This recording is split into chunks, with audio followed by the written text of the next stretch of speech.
You managed to beat expectations for some of the measures today. There is some concern around maybe some of the growth areas of the business. For example, a slight miss on Alexion, and some people asking questions about where you go with Imfinzi. What do you have to say to those who maybe are wondering if you can deliver on growth expectations?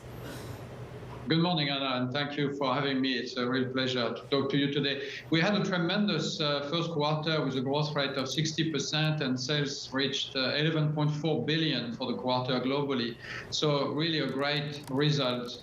This is true that a couple of products didn't grow as much as expected, and mostly in the cancer area, and it's due to the fact that COVID is still affecting cancer diagnosis and treatment in many countries around the world. Still, despite this headwinds, our cancer franchise grew by 25% in the first quarter, and we can see things are improving moving forward. So, good hope on the horizon, but definitely COVID is still having an impact on some of our products. Yeah, but let me just get a little more detail from you, Pascal, on that subject. So cancer diagnosis and treatment, we know, was not a focus during the pandemic, and there's a lot of catch-up on that front that's taking place. So are we back to pre-pandemic levels in that kind of treatment, diagnosis and treatment, or do we still wait for that? No, not totally. It varies by country, of course. Some countries are more advanced than others coming out of the COVID phase. And even within a given country, different regions will be at different stages. But broadly speaking, I have to say we are not back to pre-COVID level. There is still an impact on the speed at which patients are diagnosed and treated. And there's also, as you know, in many countries, a huge backlog of patients across, many different type of diseases who are waiting to be properly diagnosed and treated, and that is, of course, impacting cancer treatment overall. On the subject of COVID, Pascal, let's talk about your COVID vaccine. Obviously, there is now much more supply, yet demand for COVID vaccines is starting to fall. Other companies have seen buyers canceling orders. Is that something you have seen, and are you cutting back on manufacturing and production as a result? Yes, Kelly, it's exactly the case. We see the same as other companies. We're no longer in a phase of scarcity of vaccine. We have oversupply globally of vaccine doses, and we are moving into a different phase of the management of the COVID pandemic, people getting booster doses. So our focus now is on a product called Evusheld, which is a combination of two long-acting antibodies that are used to protect people who are immunocompromised. Those are people who have blood cancer, solid tumors, people who have immune diseases. And some of those people have low or even zero response to 2, 3, 4 doses of vaccines. And then now they represent up to 40% of hospitalizations for COVID infections. So those people really need additional protection on top of the vaccination. And our product Evusheld is here for this, and we've been supplying it to many countries around the world in the last couple of months. Okay, so that's on therapies. What's the plan for your vaccine and immune therapies business beyond COVID? Yeah, we're working on a variety of other antibodies that could be used for other viral infections. In particular, we have an antibody that is in review with many regulators around the world for RSV infections in kids, in babies.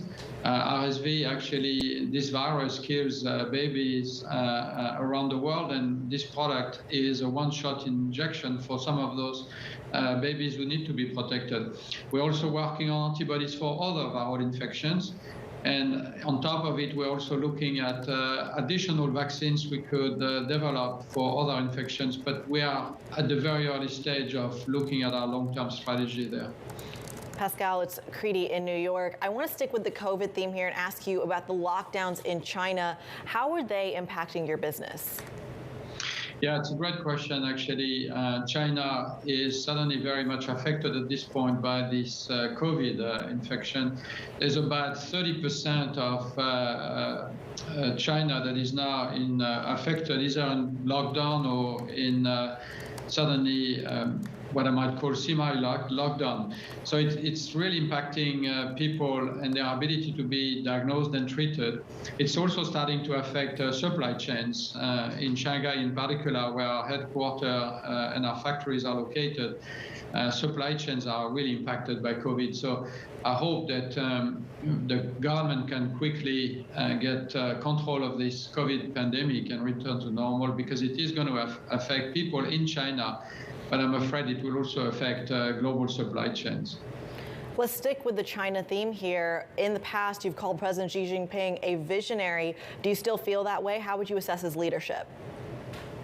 I think he is really taking China in a historical direction of opening the country to innovation and to embracing commercial agreements with the rest of the world. At least in our industry, we've seen China invest a lot in innovation. There's a huge amount of innovation that is happening in China at this point in time. The government has been accelerating the review and approval of innovative medicines. They've been investing money in making sure those innovative medicines are reimbursed and accessible by more and more people across the country.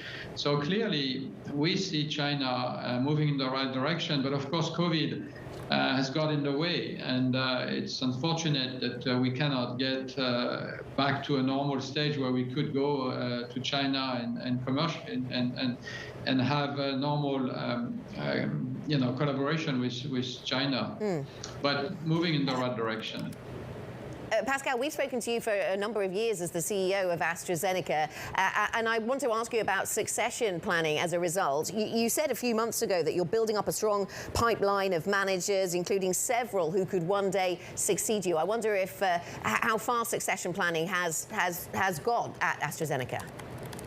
Well, succession planning for any company is a critical role of management and the board. And I've been working on developing people who definitely could replace me at the appropriate amount of time. But I just want to say I'm not going anywhere at this time. There hasn't been a better time in the history of mankind to be in our industry. There's so much innovation that is happening around the world. We were talking about China, but we are investing in Cambridge in the US in a new site that will be minutes away from the Broad Institute, Harvard, the MIT. And so we are changing the treatment of so many diseases with this innovation. There's no better time, and it's so exciting to be in our industry. I'm not going to go anywhere anytime soon.